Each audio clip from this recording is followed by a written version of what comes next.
Boa tarde. Sistema antifraude já bloqueou mais de 300 pedidos de seguro-desemprego no Rio Grande do Norte. Após o Dia das Mães, chegou a hora de trocar presentes que não caíram bem ou desagradaram. Candidatos a presidente evitam debater previdência. Meu convidado hoje é o senador Garibaldi Alves Filho, do MDB. Eleições 2018 na pauta. Segunda-feira, 14 de maio de 2018. Eu sou o Diógenes Dantas. O RN Acontece está começando.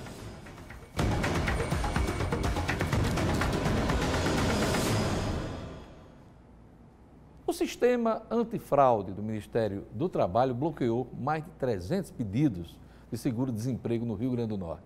Mas o problema não foi resolvido de vez. Até abril deste ano, já foram contabilizados mais de 2 milhões em prejuízos, 2 milhões de reais. Veja na reportagem de Jackson Damasceno.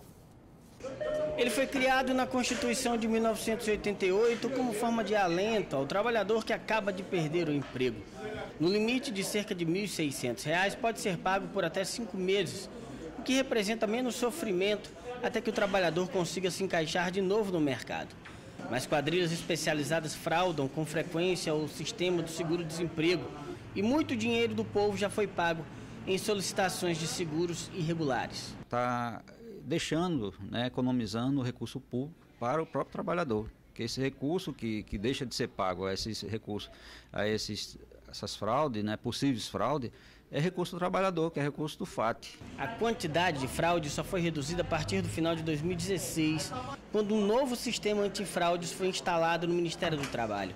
De lá para cá, quase 400 pedidos de seguro foram bloqueados somente no Rio Grande do Norte. Mais de 60 mil em todo o Brasil. Então, isso é um sistema informatizado que ele cruza os dados do trabalhador com outros bancos. Então, ele identifica se é um requerimento fraudulento, ele identifica que não existem os dados no outro banco. As investigações significaram somente aqui no estado uma economia de mais de 2 milhões de reais. No Brasil inteiro, o valor economizado chega a 313 milhões de reais. Aqui no estado, a maior parte dos recursos era desviada por quadrilhas montadas no estado de Pernambuco. Mas o Ministério não dá mais detalhes sobre as formas de agir das quadrilhas, informações que já estão de posse da Polícia Federal. Mas nem toda fraude é praticada por grandes quadrilhas organizadas. Infelizmente, muitas vezes é o próprio trabalhador quem burla o sistema, quando consegue um novo emprego e pede ao novo patrão para não ter a carteira assinada só para continuar recebendo o seguro.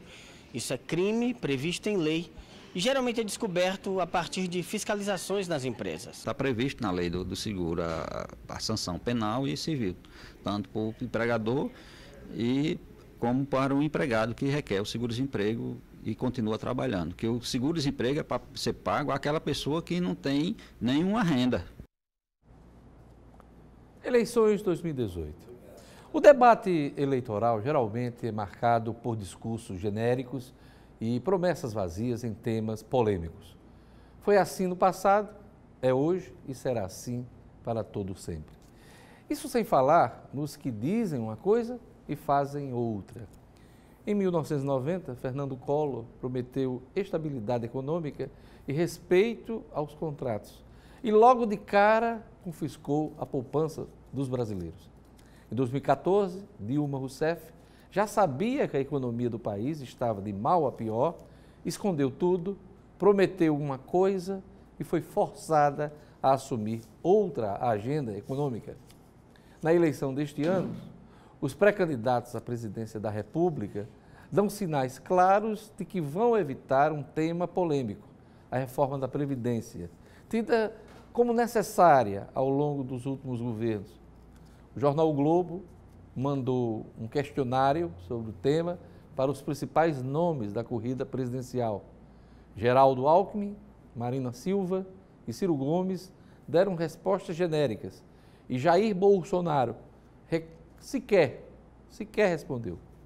Ou seja, o eleitor ficou sem saber a opinião deles sobre a necessidade de uma nova reforma, sobre a idade mínima, sobre a equalização de regras para os setores público e privado, regras de transição e tudo mais que tem a ver com a Previdência.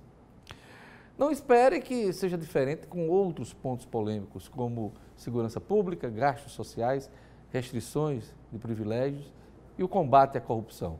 O tempo é propício para agradar o eleitor e não desagradá-lo. Polêmica não costuma gerar votos. Isso é ruim. Sem debate consistente e profundo, o eleitor acaba votando no escuro. Após a compra do Dia das Mães, chegou a hora das trocas, daquela roupa ou objeto que não agradou às mamães. O consumidor precisa estar atento aos direitos nas lojas físicas e virtuais. Veja na reportagem de Milena Pontes. O último domingo foi de muitas mães receberem presentes, mas hoje já é dia das lojas receberem mais visitas. Isso porque, após períodos comemorativos, alguns objetos, como roupas ou sapatos, precisam ser trocados. Pelo tamanho não ter sido comprado certo, pelo modelo que não agradou ou até mesmo um defeito de fábrica. E para garantir que as trocas serão realizadas conforme está previsto no Código de Defesa do Consumidor, é preciso ficar atento às regras. Para lojas presenciais, é importante observar os prazos oferecidos pelos estabelecimentos. A regra é que esse prazo deva ser cumprido porque ele tem natureza decadencial. Então, passando o prazo, o consumidor perde o direito à troca que foi concedido pela empresa. Para compras realizadas pela internet, a regra para a troca dos produtos é diferente. O chamado direito do arrependimento, previsto no Código de Defesa do Consumidor, pode ser acionado caso o material adquirido não atenda às expectativas dos clientes. O prazo para desistir do produto é de até 7 dias após a contratação do serviço ou recebimento da encomenda. Então, nesse caso, ele pode receber o produto, verificar se o produto atende às suas necessidades de consumo e, caso fique insatisfeito, ele pode fazer a devolução com reembolso das despesas de envio, inclusive do produto para o fornecedor.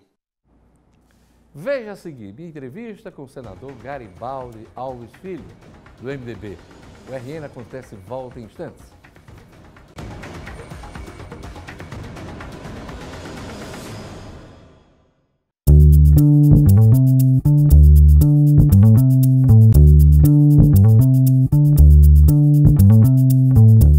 O senador Garibaldi Alves Filho, do MDB, está no centro das articulações para as eleições deste ano. Não é para menos. Além de decidir se busca nova reeleição, Garibaldi precisa decidir sobre o futuro de correligionários. O senador Garibaldi está conosco nesta segunda-feira. Boa tarde, senador. Boa tarde, Jorge. É um prazer participar do seu programa. Prazer todo meu recebê-lo aqui. Olha, primeiro, acho que é uma pergunta recorrente e também até por conta de uma entrevista que fiz aqui com o então prefeito Carlos Eduardo sobre a chapa que ele poderia coordenar e comandar nessas eleições. O senhor será candidato à reeleição? Serei candidato.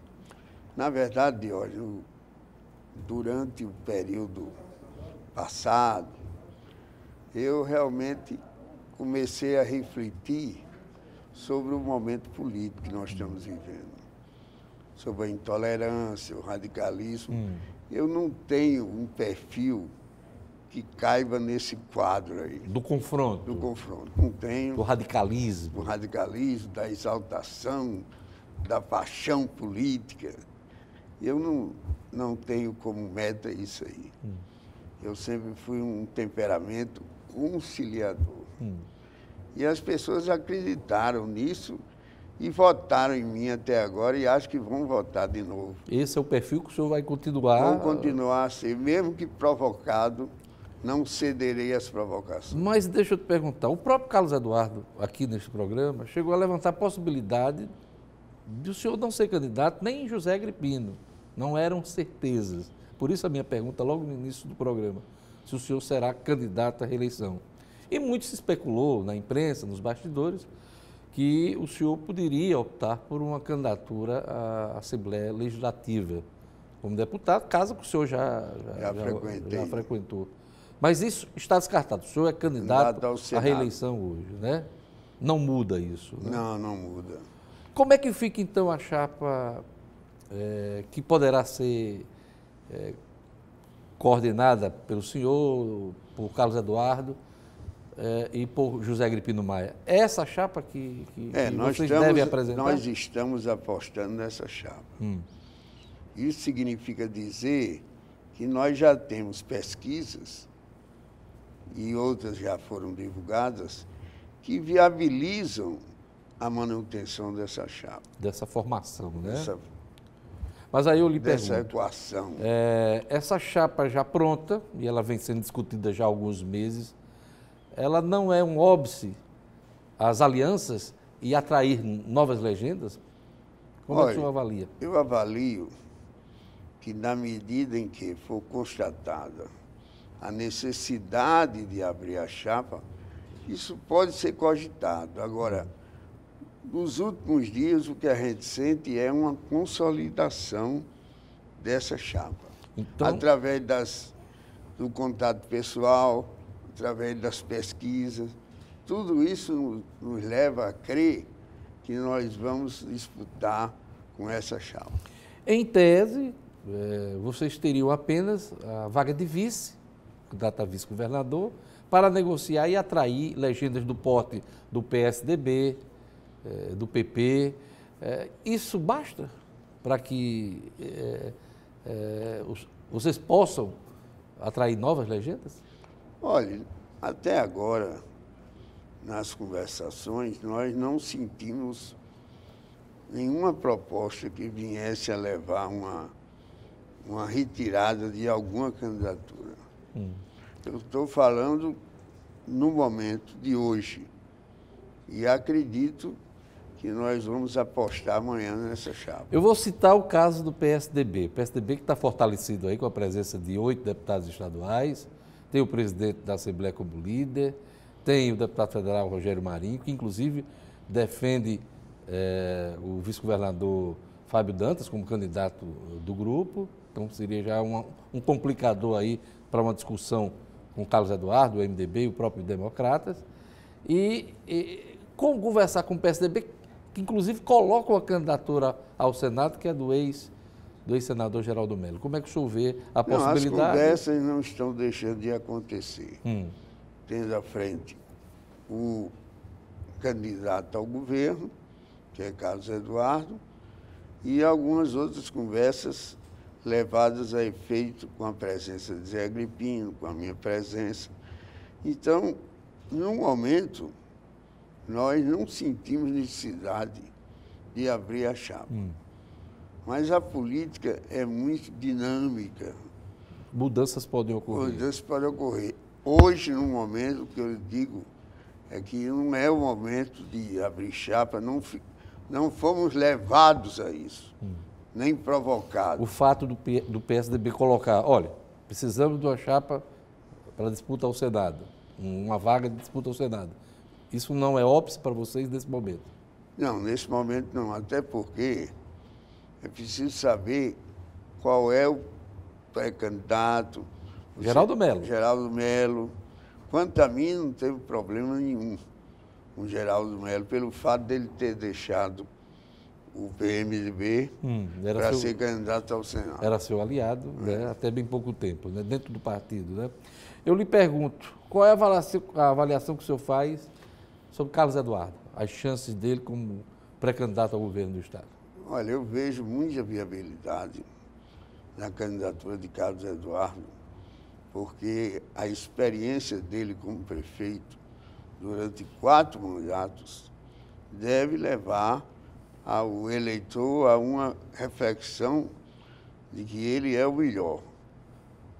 Na verdade, no interior do Estado há um certo desconhecimento, não é rejeição, é um certo desconhecimento, mas isso é positivo na medida em que ele chega e apresenta essa experiência, esses resultados na administração do Natal. O fato de ele estar figurando num segundo lugar nas pesquisas atualmente, isso não desanima, pelo contrário. Não, mas é um segundo lugar, veja bem.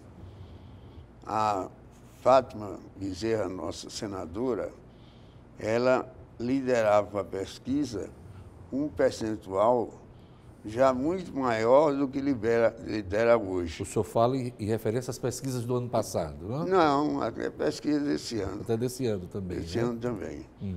Então, isso mostra que Carlos Eduardo deverá crescer e ela pode estancar num patamar aí que não chegue a 30%, 35%, que é quando um candidato, inclusive, aposta muito nessa possibilidade. O senhor acredita que a polarização vai ser Carlos Eduardo e Fátima, ou há espaço aí para uma outra candidatura ao governo, a própria reeleição do Robson Faria, o Fábio Dantas? Qual é a configuração que o senhor acha aí que está se desenhando? Eu não subestimo ninguém. Em eleição, você não deve subestimar nenhuma possibilidade, nem nenhuma candidatura. Agora, eu acho que nós marchamos para uma polarização entre a senadora e o ex-prefeito de Natal. A gente vai para um rápido intervalo e daqui a pouquinho a gente continua, retoma essa entrevista com o senador Garibaldi Filho. Aguarde só um instante.